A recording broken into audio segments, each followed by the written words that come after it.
Ferrari or a Porsche.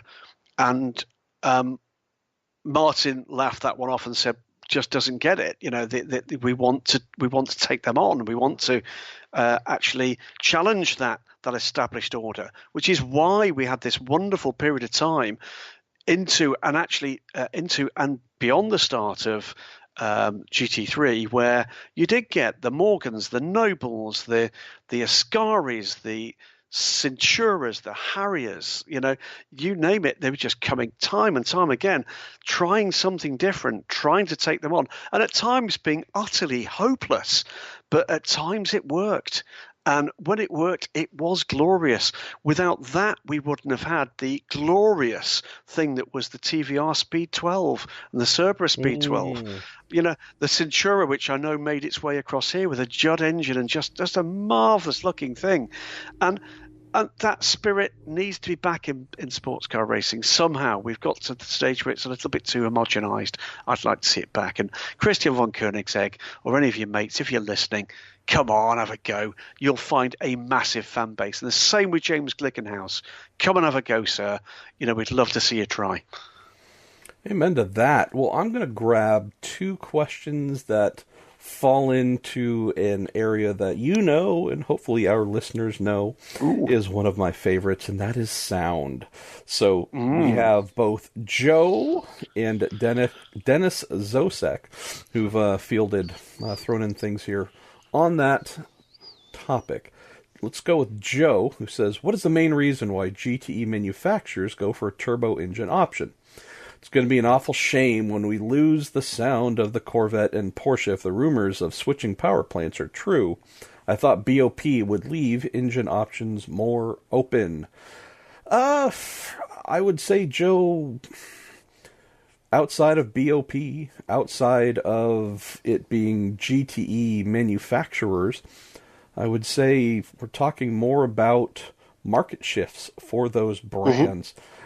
Specifically on the GTE and GTLM front, I know that last week we reminded a dumb me that no, indeed, BMW did race a GTLM car that was GT3 based and really was nothing like the road car that it sold. So, yeah, there is some wiggle room potentially for manufacturers, true manufacturer racing, for them to maybe play around with what engines are used. But I think for the most part, barring rare exceptions, what we've seen of late is Ford's twin-turbo V6, Road Car GT, which we believe some of those have been sold now. They race a twin-turbo V6. We look at, Aston Martin with their new motor, which is no longer the Howling V8 in Pro. It is the new turbo. This is just reflecting what it is they're building and selling. And I would say that when it comes to Corvette and this mid-engine turbo that we have seen testing, that's not them making changes on the racing side. That's them taking what they are planning to sell to the world and using it in competition. And on the Porsche front, Graham, we have a case where we really hope, we never lose the amazing 911 RSR's flat six megaphone of the gods, non-turbo exhaust sound. At the same time, knowing that Porsche has made and sold turbocharged 911s for many, many decades, if that's a decision they made for their competition cars, it wouldn't be strange. I would say I've heard as many turbocharged Porsche racing engines as I have naturally aspirated, and this again goes back to the 70s of just a turbo, single turbo flat six, twin turbo flat six, whether it's GT cars or prototypes. Certainly not an abnormal sound for those who've been in or following for many years. In modern times, though, it seems like smaller displacement turbos, that's where the market is heading, and wouldn't surprise me if the vehicles that are then taken from the production line and sent to compete in the WEC, in IMSA, and wherever, happen to be a direct reflection of that shift. So I don't think it's so much a case, though, of the racing side. It's just the production side being reflected in competition. Completely agree, and in fact, those that remember the genesis of the current RSR Porsche would possibly remember that there was some surprise that they didn't go for a turbo engine at that stage, and that was actually quite an edgy decision. Of course, it's had some success. Thought occurs to me, though, MP, thinking about my own road car history, my good lady and I have been together for some nearly 20 years, and whilst Trudy and I have been together, I've never owned a non-turbocharged car. The last 7 cars I've had have had some form of turbocharged engine, and it's become, a pretty predominant thing if you're looking for something that's got fuel efficiency or performance or whatever. Why do they choose that? Well, because it does help with efficiency. It helps with torque as well, and that's something that in a racing engine you're looking for. And for me, it would be lovely to think that actually we can maintain that level of variety. But as we saw, for instance, in the LMP1 days, when it started with this fantastic period of time where everybody that had a car did something very, very different, over a period of 2 to 3 years, things started to homogenize when it became obvious that the solution that one manufacturer had got to was the optimum. And I think that's where we're heading in terms of engine technology. Here's the set of rules you've got. Here's the parameters you're allowed. This is how big an engine you're allowed, with or without the turbos. At some point, the sums from the same computers are going to come to the same conclusions. And I think that's where we are with that. And I just hope that someone thinks a little bit left field. I'll just throw this out there because it fell into my brain quickly. So, at the most recent... It's kind of spilling out the other end. Look, it's a cluttered mess. You know that there's a full episode of hoarders going on in my brain of all kinds of useless things I should throw out.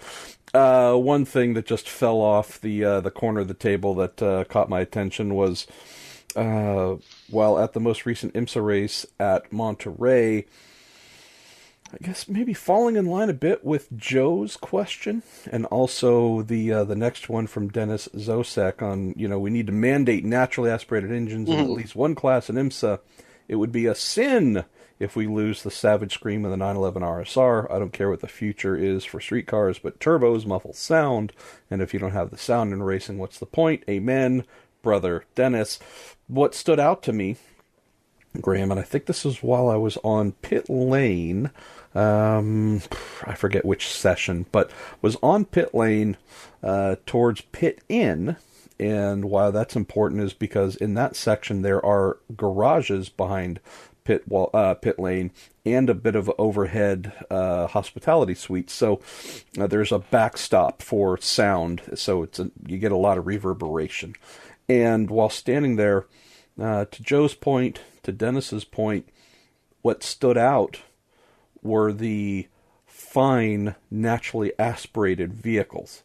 They really caught your attention because if we think of the prototype class, or DPIs, 3 of the 4 manufacturers use turbocharged engines. Obviously, the spec Gibson V8 in the WEC P2 cars, naturally aspirated those. I love the sounds of those. If we move into the GT classes, though, we have a turbocharged BMW. We have turbocharged BMWs. We have turbocharged Fords, which we already mentioned just a little while ago. And, we have naturally aspirated Corvettes, naturally aspirated Porsches. We don't get to see them as often as we would like, but we also have the turbocharged Ferraris too. And then you step into GT Daytona / GT3, and there's a good mix there for sure, but there's a definite mix between turbocharged Acura, turbo Ferrari, turbo BMW. We have the great naturally aspirated V10 shared by Audi and Lamborghini in that platform. We have the Lexus naturally aspirated V8, which you can spot that car anywhere. The Mercedes AMG and its V8, obviously Porsche in their flat 6. But the finer point, as they have mentioned, in all 3 classes, there are lots and lots of turbocharged motors. And I think because of that heavy tipping point, it really does make the stars The Corvette V8s, the 911 RSRs, and others really stand out. And that's what I was picking up on pit lane there in that little sound garden of just, wow, boy, those sound great. And what stood out and surprised me the most, and I did capture some of it, so I hope to get this out in a podcast sometime soon, was the Acura Team Penske ARX 05 DPIs and their 3.5-liter twin-turbo V6s. It sounded, Graham, maybe it was just, again, the specific place I was standing, and maybe it only came across there. Those things sounded like dragsters, just as, like, wow. Oh, yeah. Did not sound like a typical twin-turbo V6, and it was just that, because the Nissan DPIs, twin-turbo V6s, and again, there are plenty of other TT V6s in the series. It was just the Acuras that had that, whoa, that thing sounds amazing. I think it was Dane Cameron, who wasn't in the car at the time, was standing just behind their pits, and I was talking with him, and I think his teammate Montoya went by, and I was like, dude, that thing sounds baller. I mean, it was just totally unexpected. If you closed your eyes, you never would have guessed it was a twin-turbo V6. You would have thought it was some sort of, rocket fuel crazy thing. So, well, here's the other one. I mean, because we talk about that, and I don't disagree, by the way, guys, that some of the twin-turbo V8s are pretty underwhelming in the sound department. And then you've got the Bentley Continental GT3. Oh, but that's a turbo V8. Amazing, though. Yep, but it sounds like some kind of low-flying Reno Unlimited racer. It's absolutely amazing sound, and like I say, what we'll miss, I'm sure, if it continues to go in this direction, is the opportunity to close your eyes and identify the car by the sound, which you can certainly do. You go to a Blancpain race where you've got just about every GT3 car on the planet.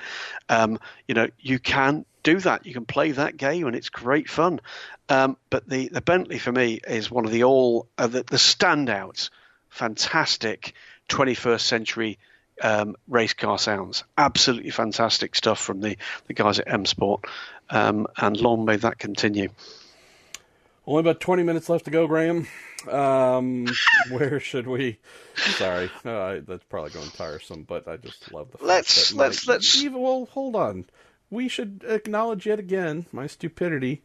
We've had to record this now. Try to record this multiple times today, and in both instances, just as we started off last week's show, where I shot you a note and said, "All right, I'll be ready in about 5." A Pruett 5 is what to the rest of the world, Graham? I should say 15? A working day. Yeah. A Pruett 5 is at least a global 15 to 20. So yeah. Anyways, I just love the fact that even though I probably know my BS, I love getting called out for it. It's a good thing. And then I'm gonna dive for one here because it deals with the joy. And I'm happy to say it was my joy. It's Jeremy Charette. Hello, Jeremy. Graham, I've never seen you as overjoyed or speechless as you were on the Circuit Safari bus at Fuji last year. Has there been talk of bringing the Circuit Safari to other rounds of the WEC or the series like IMSA? I'd leap at the chance to see these track weapons up close in anger. Yes, there was. In fact, this is a fine tradition that comes from the wacky world of Japanese motorsports. And if you're not sure what Circuit Safari is, do look it up on the WEC website. There are a couple of videos, one with my friend and colleague Louise Beckett with the TV crew, the WEC TV crew, and the other, which was a social media thing we did on another of the buses, which was myself with Juliette Zhu, the social media manager at WEC, on board touring coaches, buses, with fans, just race fans, and they take the coaches out, the buses out, under safety car conditions. So you are in the left-hand side of the racetrack, and then they release the race cars at near full racing speed.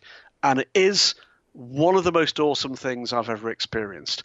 It has been done elsewhere. Famously, last season they did it at British GT with, of all things, a double-decker 1950s, 1960s Route Master London bus, the one with the open platform at the back.